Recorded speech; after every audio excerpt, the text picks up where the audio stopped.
my name is Hannah. Welcome back to my channel, and welcome to probably the last video that I will be doing with the boring backdrop. The move is happening. It is going to happen. So next week, I should have a beautiful backdrop of the gorgeous views from my new house. So I'm very excited.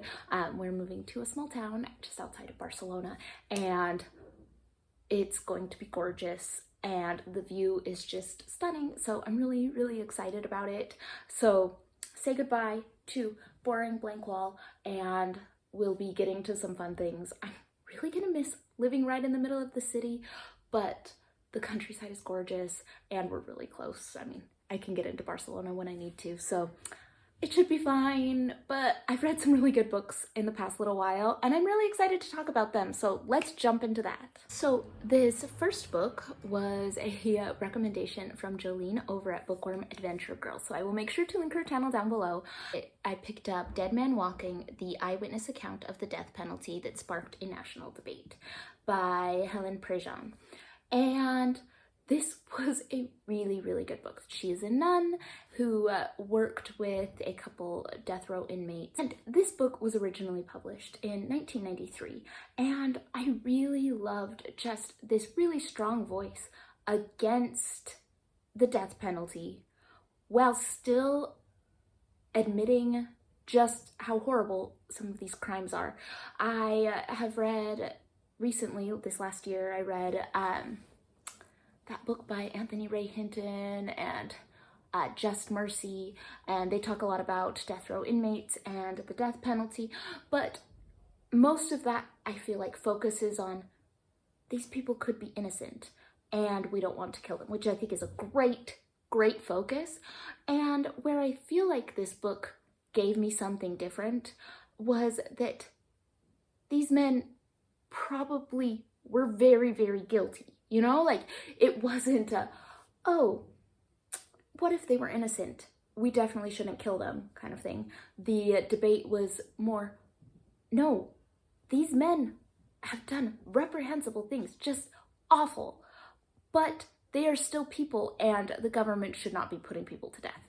And so I thought that it was a very interesting look at the crimes and not shying away from that, but also the humanity that these people had. And I thought that she did a really good job at just kind of seeing those different sides, seeing how the victims' families were affected, seeing the national coverage and how that drags out some of the pain and the difficulty from these horrible crimes, and how the death penalty is just not something that we as a society should be continuing.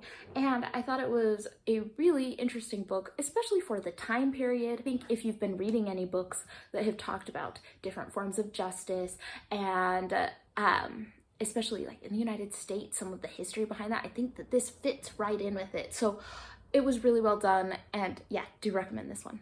Now, I picked up the book Mythos, the Greek Myths Retold by Stephen Fry, and this was great. This was just very enjoyable. I listened to it and I just enjoyed it because he reads it and it's a little bit lighthearted and tongue-in-cheek, but gives you a really great basis for all of these Greek myths. You know, you just get a really good overview and just remember how insane Greek myths are.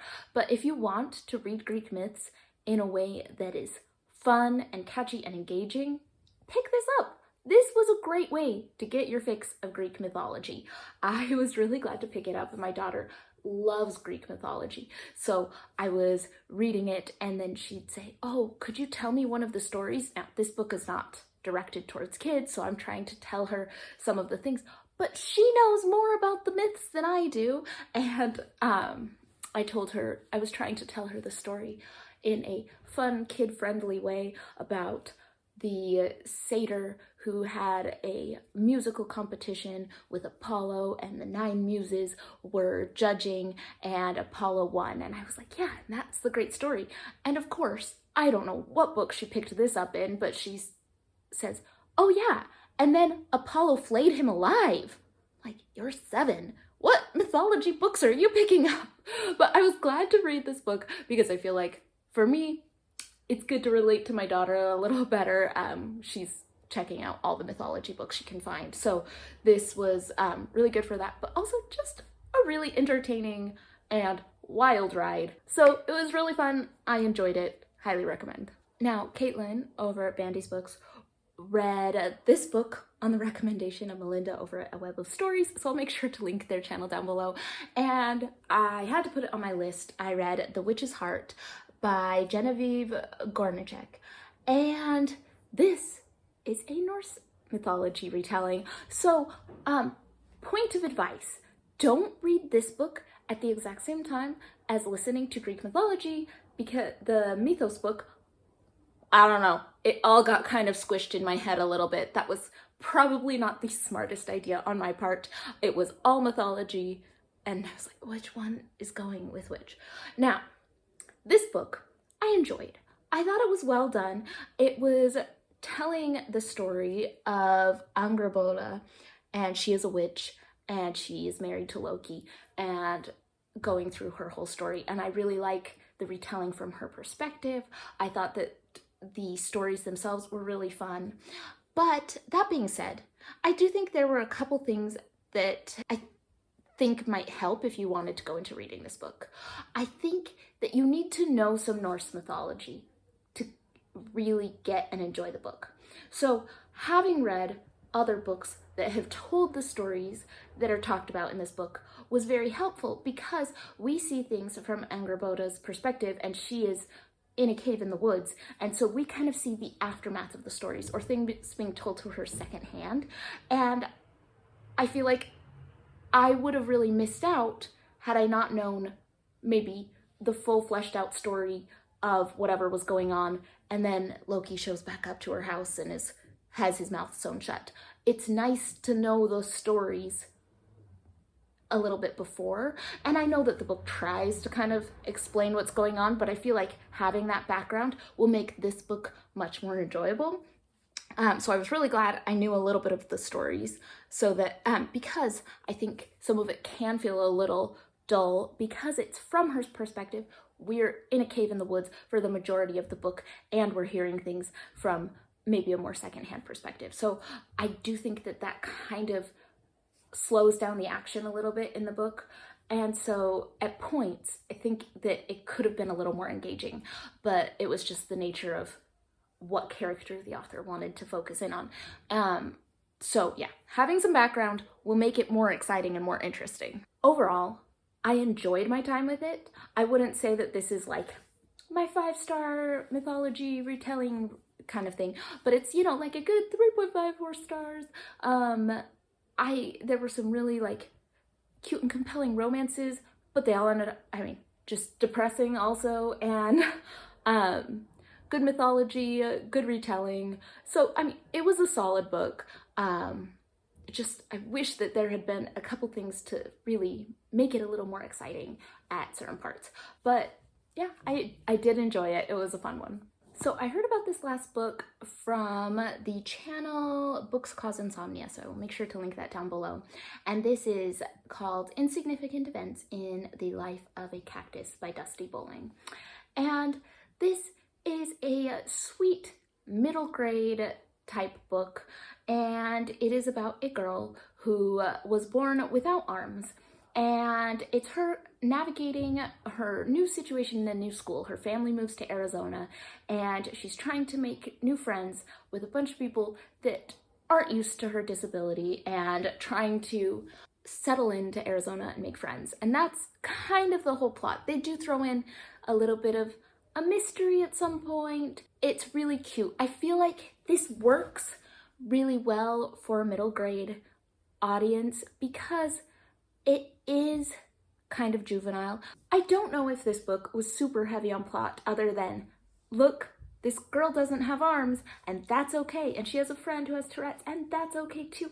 And I think that as it is written towards a middle grade audience, that's what it was trying to do. It was trying to give a different perspective and help people get used to the idea of people that have differences and that everything's okay. And a lot of times those are strengths. And, you know, like, I get that kind of thing for a younger audience.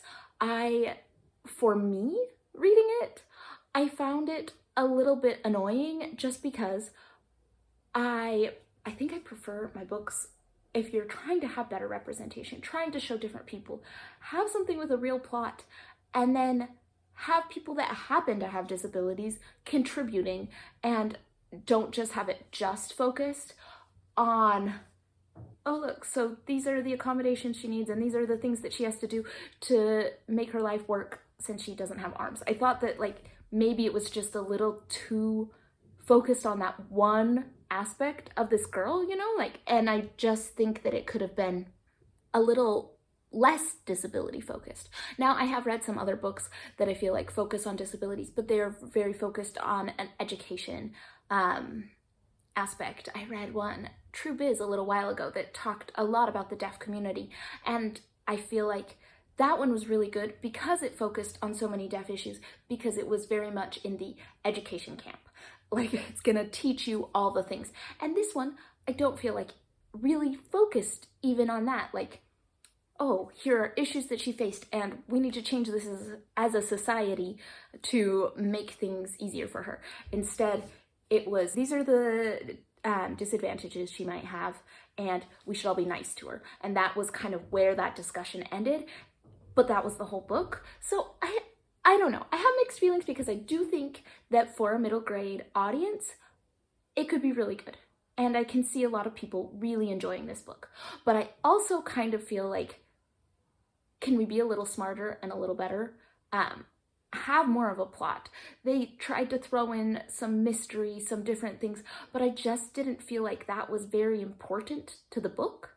And give the kids something more. They can understand that people have differences without making the entire book focus on it. Or as, but maybe that's just me looking back at it. I don't know. I'm a little like, I don't know. When I read it, I thought the voice was really cute.